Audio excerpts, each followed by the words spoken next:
Good afternoon, and welcome to Modern Questions.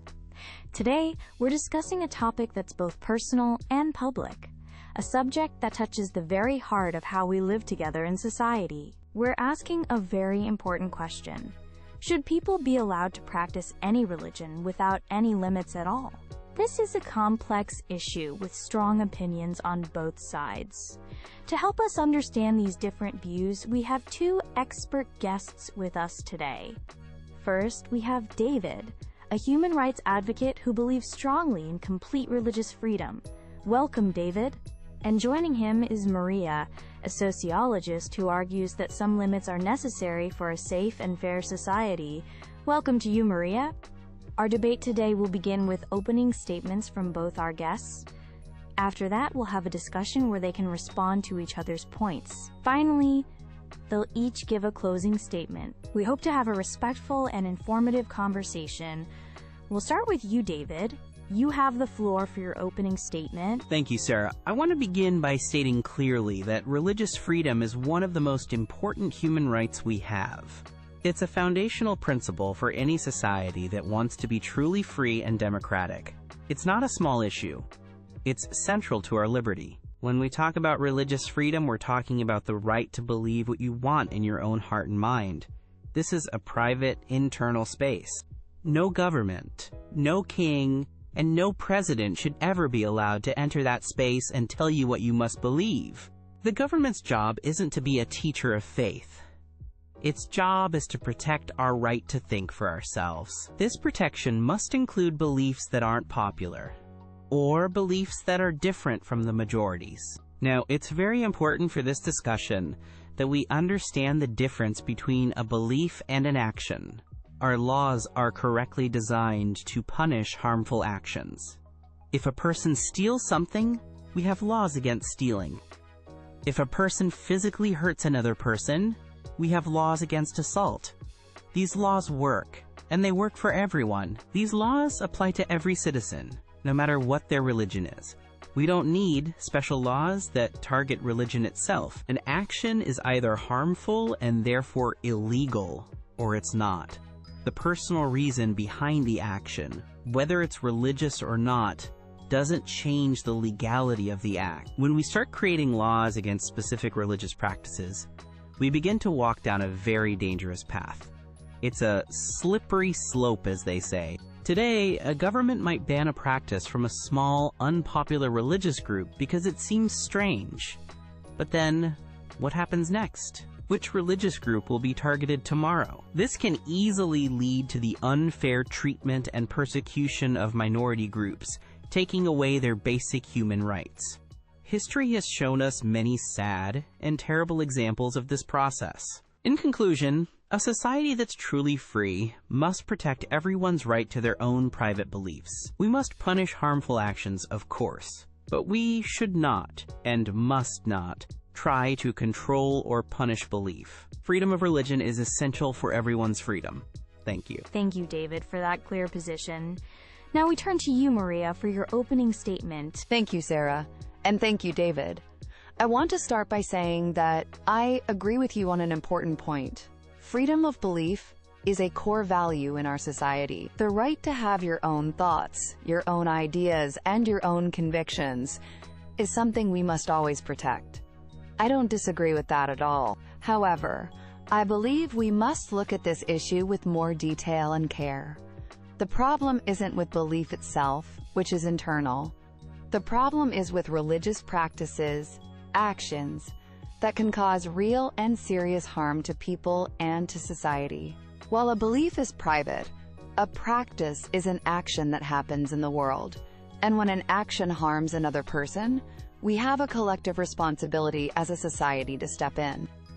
Let me give you a very clear example to think about, one that's not just theoretical. What if a particular religion teaches that modern medicine is an evil invention? And what if parents who follow this religion have a very sick child, but they refuse to take that child to a doctor? The child could die from an illness that's very easy to cure with standard medical treatment. In that terrible situation, do we say that the parent's religious freedom is more important than the child's basic right to live? I don't think so. I think most people would agree that the child's life and health must be protected. This is where the idea of absolute religious freedom becomes a problem. Here's another example. What about religious groups that promote serious discrimination? For instance, if a religious group teaches that women aren't equal to men and mustn't be allowed to get an education or work outside the home, this practice directly harms women and takes away their fundamental rights to equality and opportunity. A society that believes in equality for all can't simply look away and say, well, it's a religious matter. We have a moral and legal duty to protect the rights of all our citizens, especially when they're in a vulnerable position. So, my argument isn't that we should control what people believe in their hearts. My argument is that we need sensible and clear limits on religious practices to ensure that one person's freedom doesn't destroy another person's right to safety, health, and equality. It's about finding a fair and responsible balance. Thank you. Thank you both for those clear opening statements. You both talked about the difference between belief and action, but you see the consequences very differently. Maria, you talk about sensible limits. Where exactly do we draw the line? And David, do you believe there's any line at all when a religious practice causes direct harm? That's the most important question, Sarah. For me, the line is crossed when a religious practice violates the general laws of the country. I'm talking about the laws that are already in place to protect every single person. These are our shared laws against physical abuse, against child neglect, against violence, or against major financial fraud. These rules were created to ensure a safe society for everyone. The law should be neutral and apply to everyone equally. It shouldn't matter if a person hits their child for a religious reason or simply because they're angry. Hitting the child is the illegal act. The motivation doesn't make the act legal. The law must apply equally in both situations. So when a religious practice leads to a crime that's already defined in our laws, that practice must be stopped. This isn't about judging the religion itself. It's about upholding the laws that protect the health and safety of the whole community. This is especially important for those who can't protect themselves, like children or other vulnerable people in a closed community. I agree that the law should be neutral, Maria, and that's exactly my point. The existing laws are sufficient to handle these problems. We already have laws against abuse, and we have laws against neglect. We don't need to create new special laws that say, you can't do this if, it's for a religious reason. The moment you create a law that specifically mentions religion, you give the government the power to investigate and judge people's most private beliefs. Who in the government gets to decide if a person's belief is sincere enough? Who in an office decides which religious practices are acceptable and which are not? This opens a very dangerous door to discrimination. A government could use such a law to target a religion it doesn't like.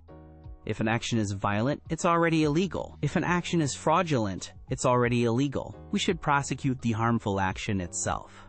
Targeting the religion behind the action is the real problem. It's not the government's role to be a judge of theology or faith. Let's stick to punishing harmful actions based on our existing legal system, which is perfectly capable of doing this without creating a special and dangerous category for religion. This is a very important point of disagreement. Let's move to another area of this topic. What about religious ideas that aren't strictly illegal, but that create division in society or encourage intolerance between groups? David, should these ideas be protected under religious freedom? And Maria, do you think such ideas should be restricted in some way? This is a question about freedom of speech as much as it is about religious freedom. And my answer must be yes. These ideas should be protected. A free society can't only protect the ideas that are popular or nice. A truly free society must also protect ideas that we find strange, or even ideas that we believe are wrong or offensive. The best response to what we might call a bad idea isn't to ban it or make it illegal. Banning an idea often makes it more attractive to some people. It can make martyrs out of those who hold the belief, making them seem brave for standing against the government. This can make the idea stronger, not weaker. The better response is to challenge that bad idea openly with good ideas, we should use logic, reason, evidence, and public debate to show everyone why an intolerant idea is wrong. We have to trust people to listen to the different arguments and make their own intelligent decisions. Real freedom means sometimes hearing things you don't like. I agree with David that open debate is a healthy and necessary part of a democracy. However, there's a point where speech stops being just an idea and becomes a direct threat to other people. When speech becomes hate speech, that is, when it actively encourages discrimination, hostility, or violence against a particular group of people, then it's no longer just an opinion. It's a form of social harm, an attack on the safety and dignity of our fellow citizens. A good society has a responsibility to protect its people from this kind of harm. We have laws against hate speech for a very good reason. They exist because history teaches us that words can lead to terrible actions. Words can create a climate of fear and hatred, and they can make it unsafe for minority groups to live their lives peacefully and participate in society. So while I don't think we should ban an entire religion because its old texts have some problematic passages, I absolutely believe we must restrict modern speech and actions that actively call for hatred and violence against others. This isn't about controlling people's private thoughts.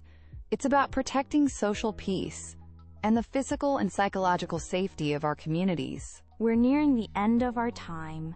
I'd now like to ask you both for a brief closing statement to summarize your position. Maria, we'll start with you. Thank you. My main point today has been about the need for balance. This debate isn't about ending or attacking religious freedom. It's about understanding that our freedom comes with a responsibility to the community we all live in. A society is like a family. We have a duty to protect each member.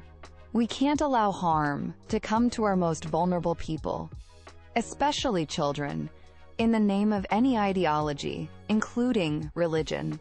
The goal must be to find a balance where freedom and responsibility go together, hand in hand. A society is stronger, safer, and fairer when it protects everyone's right to be safe and respected.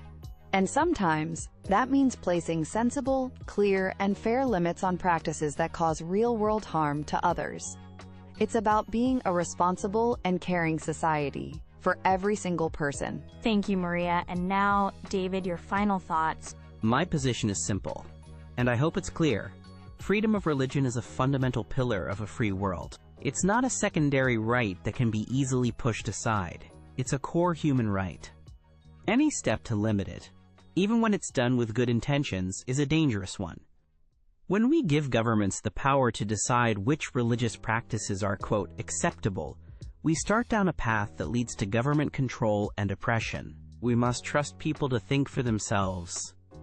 We must use our general laws to punish genuinely harmful actions, not to control beliefs, ideas, or faiths. True tolerance isn't just about accepting the people and ideas we already agree with.